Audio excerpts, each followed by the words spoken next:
Hi, everybody. Welcome to The Right Side with Doug Billings. Another big day for us. Chad Prather is here. Now, Chad is a friend of the show. You can find Chad at watchchad.com. He is a political commentator, a philosopher, a musician. Some people call him the modern-day Will Rogers. And you can find him at watchchad.com and on Twitter and Parler, Facebook at watchchad. He's also on tour. He's going to be coming to my hometown, Kansas City, in the next couple of weeks, but you can catch all of his tour dates on his website at watchchad.com. He's got a great store on there too, you guys. A lot of great shirts and stuff that you want to get. So check that out and get yourself some. So Chad, welcome back to the show here on The Right Side. Thanks, Doug. I appreciate that. Good to be with you, man. Oh man. So last Friday night, just a couple of days ago, I'm at home and the news comes across the TV, Ruth Bader Ginsburg dead. And after I dropped the holy F word, holy F, I go, what in the heck I got to call Chad. I got to see if he's able to do at least 15 minutes. And I reached out to you, and without hesitation, man, you said, let's do it Sunday morning. So here we are going head to head with Chris Wallace on Fox News. Good.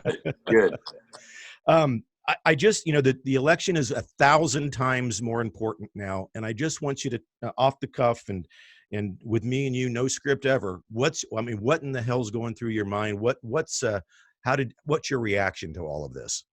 Well, I was sitting I'm at an event down in Houston.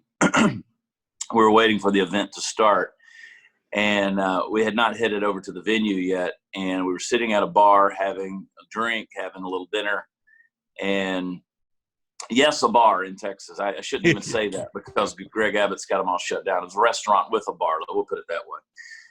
And I heard the little Fox News alert go off on my friend's phone. And, you hear those things go off all day, every day.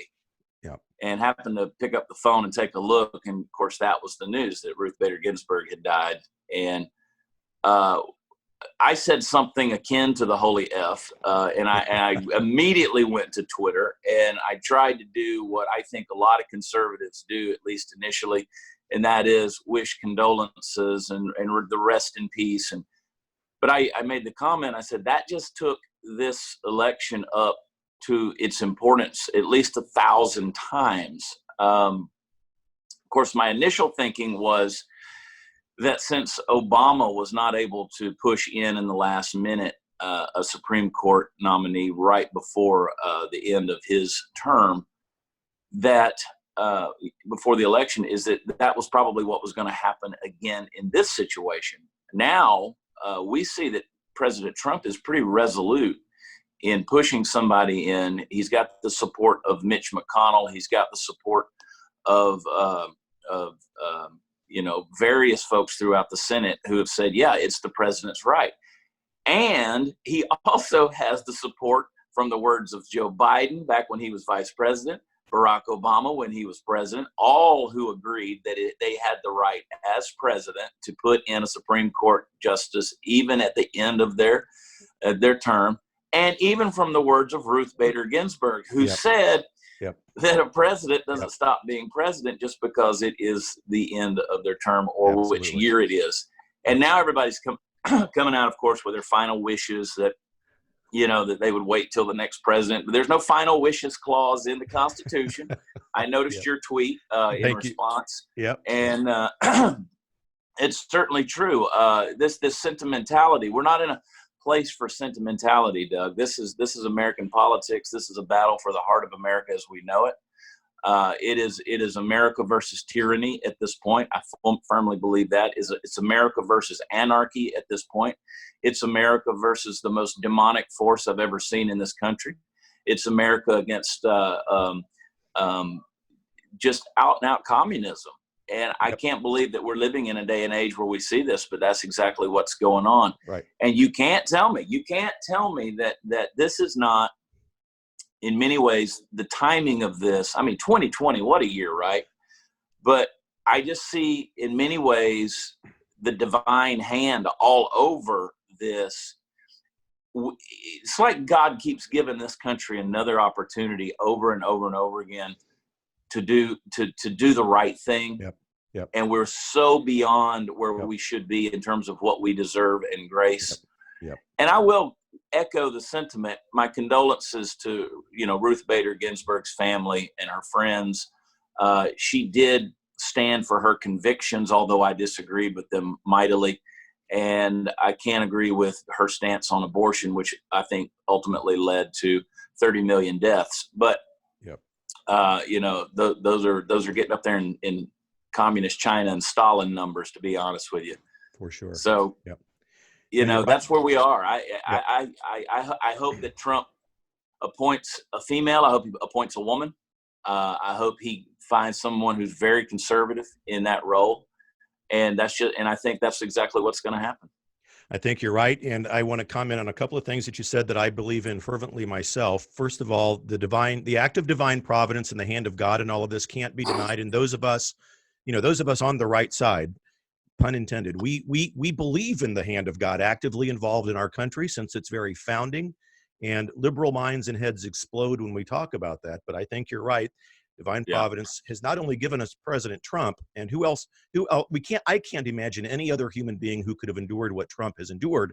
So divine providence chooses Trump for this time at this moment. And now the divine providence before the election provides us this opening on the Supreme Court. So I agree with you completely. Last night in Fayetteville, North Carolina, I believe it was Fayetteville, North Carolina, President Trump did promise that he would nominate a woman. And there's a couple on his list. You've got Amy Coney Barrett and then Barbara LaGoya. Both of them are being talked about as the potential, the top two candidates this far. Do you have any thoughts on those two? Do you know? I mean, I tend to land on Amy. I think she's only 48 years old, and give her a good long run. Yeah, I mean, she could sit on the bench for a long time. Yep. She could sit on the bench for quite some time. I know that. Yep. Who's the Republican senator? Is it McCloskey from Maine? That already said no, she's not doing it. Yeah. She said she's not in for that. Yeah. You got to do your job. Your role in the United States Senate is to support what it is the president's job to appoint. It's yours to approve or deny, and you got to do that job. And just because we are, 44, 43 days away from the election doesn't make Donald Trump any less the president of the United States. Yeah. Joe Biden came out with a tweet and he said, well, it's the job of the person that the people choose to be their president. Trump's already that. That's exactly what's happening, Joe. Yeah. I'm at a point exactly. I'm at a point now where I'm not sure if Joe has dementia or he's just stupid. Yeah. I'm starting to really lean towards the ignorant side of things. Donald Trump is resolute. Donald Trump is determined. Donald Trump is unwavering. And what a phenomenal guy he was. He was on fire in that speech last night. I mean, he was in rare form, which is to say a lot for Donald Trump. Yep. Yep, for sure. But let me just finish with this one thought here, Doug. I'm a conservative first and foremost because I'm pro-life. Okay. Mm-hmm. Yep. I believe that we have to speak for those who don't have a voice. I truly believe that. And we need a pro-life Supreme Court. Do I think they're going to come in and overturn Roe v. Wade? I don't think that's going to happen.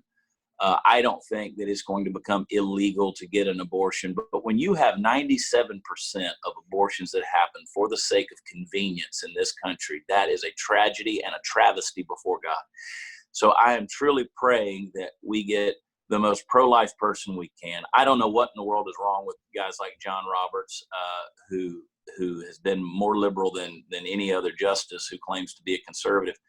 But we need somebody to truly balance that out. I hope Brett Kavanaugh, moves even a little more to a conservative nature of things because he's much more moderate than anticipated. So it's going to be interesting to see. But man, what a great system our founding fathers set up. We get in the way of it on both sides. Mm-hmm. But what a great system our founding fathers set Absolutely. up.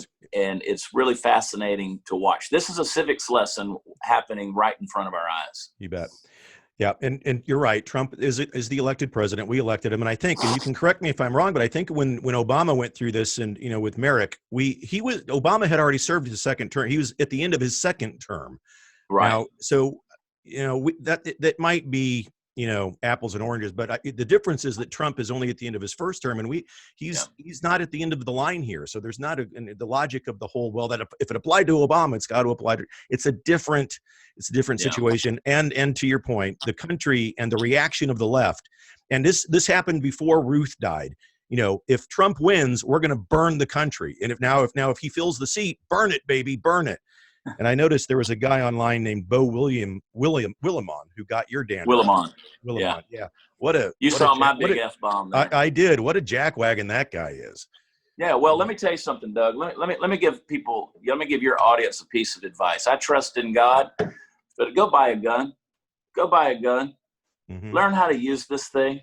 Learn how to handle it. Learn how to operate it. Buy a lot of ammunition, because God forbid violence happens in this country. To the degree that it's been threatened, but it wouldn't be the first time it's happened in this country. And this isn't civil war. This is revolution. This is a fight against tyranny. It's hard to take seriously a threat of people who say they're going to burn your city to the ground when they're already burning cities to the ground. They're already doing that. Now they're threatening to come on private property. They are actually coming on private property. My good friend Elijah Schaefer, who hosts Slightly Offensive on the Blaze alongside me, he's got footage of folks in D.C. and during the BLM protests, riots, what they are, going on. And people are going on to private property. They're harassing people. And, they've pushed around. I think I've said this on this program before. They've pushed around unarmed urbanites for long enough. They're going to come into the suburbs. They're going to come into the country. We live in the suburbs in the country for the sake of security. Right. And we're not going to allow that to happen. So, folks, buy yourself a gun and train yourself in the ways of it. And then be smart, be vigilant, be aware, because this is what's going on in our cities. It's going to get worse no matter what happens. If Joe Biden wins, this will continue. Mark my words. Even if Joe Biden wins the election, this violence, this rioting will continue, because there's an agenda behind it. It is being well funded, orchestrated, and administrated, and they have an agenda. Their agenda does not involve Joe Biden. It doesn't involve Joe Biden at all. Right. So even if he wins, this is going to continue, and it's going to get worse. This is the business of outrage. I pointed that out in that book, that I shared with your audience the other day. And sorry, hang on one second, Doug. There you are. I had a call that come in, had to decline it. I'm important, even on Sunday morning. Priorities. It is the business of outrage, and that business is good right now. So I encourage people, protect your home, protect your families. You have the right to do it. Absolutely. And they're already, Kamala and Joe, their groups, they're connected with already paying to have them bailed out. All of these people. You're right. Yeah. It's crazy. One final thought. I want to keep it short for you today. We can afford maybe 4 defections from the Republican Party in the Senate before we have to depend on Vice President Pence to be the tiebreaker. What's your sense on that before we say so long here today on a Sunday? Well, let me go back real quick to a point you made earlier, and you're right. Obama was serving his second term. He also did not have a majority in the Senate. That's just the nature of checks and balances. Right. He didn't have that majority. Mm-hmm. So never in the history of the United States has a majority Senate voted in a Supreme Court nominee that was nominated by an opposing side's president. It's just never happened. Mm-hmm. And it wasn't going to happen then either. I have the utmost respect for Mike Pence in most cases. I think Mike's a good guy. I think Mike plays a much harder job and role than people give him credit for. Yep. And it would certainly be very difficult for him to be the final deciding factor. And I think it would pour fuel on the flame of the outrage mob. But I think at the end of the day, Mike Pence, who is very pro-life, who's very conservative, who's very Judeo-Christian ethic and a Christian himself, I think he makes the right decision and he pushes through the Supreme Court nominee. At least that's my hope. If I were in that position, that's exactly what I would do, depending on the candidate. Do you think we're going to have to depend on him for a tiebreaker, or do we have enough going through without the need for Pence to be the tiebreaker? No, I don't think so. I think we've got enough. I think we're going to see something happen here. Okay. I hope enough people in Washington, D.C. are fed up with the nonsense that's going on, and they're going to make this thing happen rather than drag it out. And one thing to our advantage, and you've pointed this out on your platforms as well, the way they treated Kavanaugh, for the love of God. I mean, you've got people like Blumenthal saying, if you guys push something through, there's nothing off the table. Well, I mean, Ricky, you're not even going to be at the table if we win this thing. But at any rate, that's right. Yeah, that's right. So, Chad, I can't thank you enough for being so quick to say yes to this on a Sunday morning, man. I appreciate it. Thank you. Glad to do it, Doug. Anytime. Okay, ladies and gentlemen, Doug Billings on the right side, our guest today, Chad Prather. Again, don't forget to check him out at watchchad.com and on Twitter, Parler, and Facebook at watchchad. God bless you, everybody. We've got a big election coming up and a big Supreme Court justice seat to fill. May God be with us during the process. So long.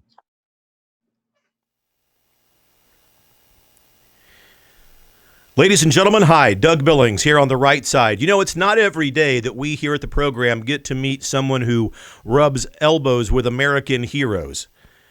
But we've done just that, and he's become a friend of the program, and we're grateful for it. The Commander's Artist, otherwise known on Twitter as The Real Mad Dog 58. Make sure you look him up and give him a follow on Twitter at The Real Mad Dog 58. And more importantly, perhaps, look him up on the web, www.thecommandersartist.com. He's the personal artist of General Mike Flynn. Personal friend of the general's is a personal friend of mine, ladies and gentlemen, and I'm flattered that he's become a friend of the right side. You can check out his artwork just over my right shoulder, the right side logo that we use at the beginning and end of every program. There's one of me up there in my Revolutionary War garb, protecting the Republic from intellectual liberal immaturity, and one of Donald Trump up there as well. We love it. My chosen leader. TheCommandersArtist.com and The Real Mad Dog 58 on Twitter. Mad Dog, Commander's Artist, thank you, brother. Thank you for your friendship, for all you've done for the show. Cheers.